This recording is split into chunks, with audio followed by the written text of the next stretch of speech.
चुड़ैल पार्ट 1। ऊंची ऊंची पहाड़ियों और घने जंगल से घिरा हुआ भैरवगढ़ गांव काली पहाड़ी के ठीक पीछे था। काली पहाड़ी यानी मौत का घर। भैरवगढ़ गांव तक पहुंचने का रास्ता बेहद दुर्गम था। लगभग 24 घंटे घने तूफान और तेज हवाओं की वजह से वहां के वीरानी माहौल की कहानियां लोगों के दिलों को दहला देती थी। ऐसे बहुत कम लोग थे जो भैरवगढ़ गांव तक जाने की हिम्मत करते थे। लोगों का कहना था कि इस गांव के आसपास बुरी आत्माओं का साया मंडराता है। गांव के रहने वाले लोगों ने वैसे तो अपनी आंखों से किसी बुरी आत्मा या साये को नहीं देखा था, लेकिन गांव का बच्चा बच्चा इस बात को महसूस कर सकता था कि गांव के ऊपर कोई तो खौफनाक साया मंडरा रहा है। और उसकी वजह ये थी कि उस गांव में जैसे ही कोई लड़का 18 साल का होता, उसके 18वें जन्मदिन की रात ठीक 12 बजे अकस्मात उसकी मौत हो जाती। हर बार ये मौतें बड़े ही रहस्यमयी ढंग से होती और इस बार सरपंच सुमेर की बेटी को 18 साल होने में अब बस 15 दिन बाकी थे। अजी सुनते हैं, हमारा बेटा भी कुछ दिन बाद 18 साल का हो जाएगा। कहीं वो डायन उसे भी खा गई तो। कैसी बातें कर रही हो? जब वो इस गांव में ही नहीं है तो कोई भी डायन या बुरा साया उसका कैसे कुछ बिगाड़ सकता है? उसे कुछ नहीं होगा। हाँ जानती हूँ, आपने उसे पढ़ाई के बहाने इस गांव से बाहर निकाल शहर भेज दिया है, लेकिन ये भी तो सच है ना कि वो बार बार यहाँ आने की जिद करता रहता है। वो चाहे कितनी भी जिद कर ले जानकी, पर मैं उसे इस गांव में कभी वापस नहीं आने दूंगा। मैं नहीं चाहता कि गांव के दूसरे लड़कों की तरह मेरे बेटे की भी अजीबोगरीब ढंग से मौत हो जाए। कभी कभी तो लगता है कि हम सब गांव वालों को हिम्मत करके अपने गांव को इस बुरी आत्मा से छुड़वा लेना चाहिए। लेकिन कौन जानता है आखिर वो खतरनाक साया किसका है? वो काली आत्मा कौन है जो रातों रात हमारे गांव के लड़कों को निगल जाती है? सुमेर और जानकी जब ये सारी बातें कर रहे थे तब रात के लगभग 10 बज चुके थे और हर रात की तरह भैरवगढ़ गांव एक भयानक काले तूफान की आगोश में था। बाहर चल रही तेज हवाएं और बारिश के बीच कभी कभी ऐसा लगता जैसे कोई बुरी तरह से चीख रहा है।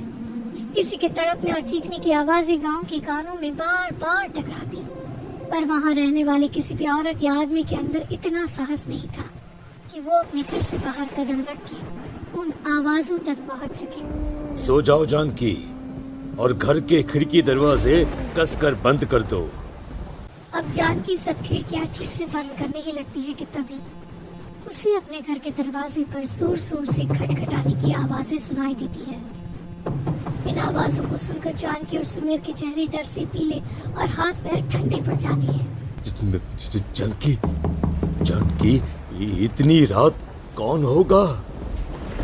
पता नहीं, ऐसा लग रहा है कोई बुरी तरह से दरवाजा खटखटा रहा है। अरे हाँ, पर किसी की आवाज भी तो नहीं आ रही।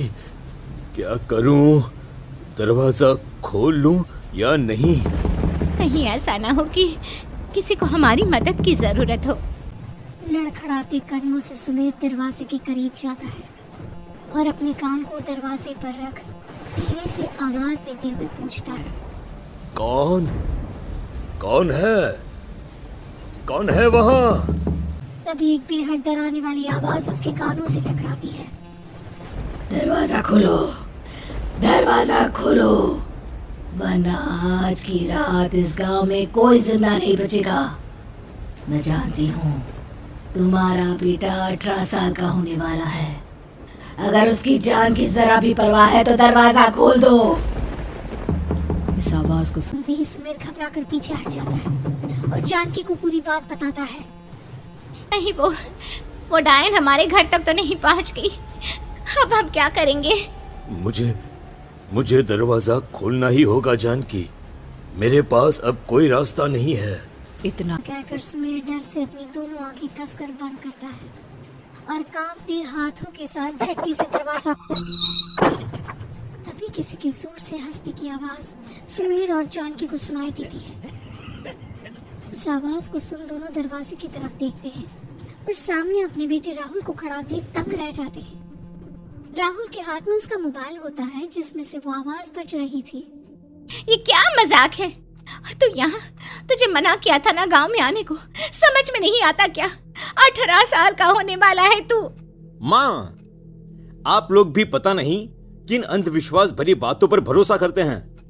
क्या क्या मैं अपने घर नहीं आ सकता? आप लोगों से नहीं मिल सकता? देख बेटा, हमने तुझे किसी वजह से ही इस गांव से दूर रखा था और यहां आकर तूने अच्छा नहीं किया। चल चल चल, मैं तुझे अभी के अभी वापस शहर छोड़कर आता हूं। ओफो पापा, आप बेकार की बातों से परेशान हो रहे हैं। बाहर इतना तेज अंधड़ तूफान चल रहा है, कहीं जाने की जरूरत नहीं है।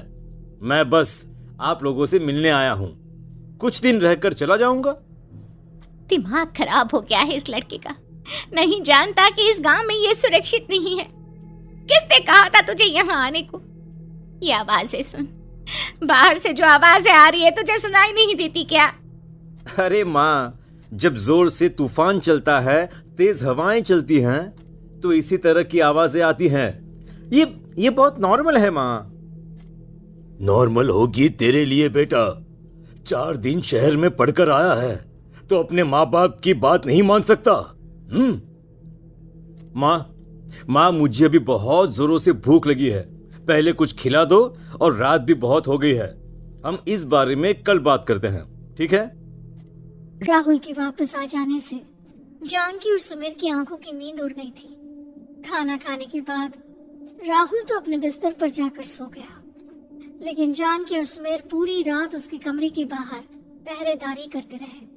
उन्हें पल पल इसी बात का डर था कि कहीं उनके बेटे को कुछ हो ना जाए। रात बीतती है, सुबह का सूरज निकलता है। अब जैसे ही वो राहुल को नींद से जागते देखते हैं तो उन दोनों के दिल को सुकून मिलता है। अरे माँ, पापा, आप अभी तक यहीं बैठे हैं? क्या पूरी रात सोए नहीं?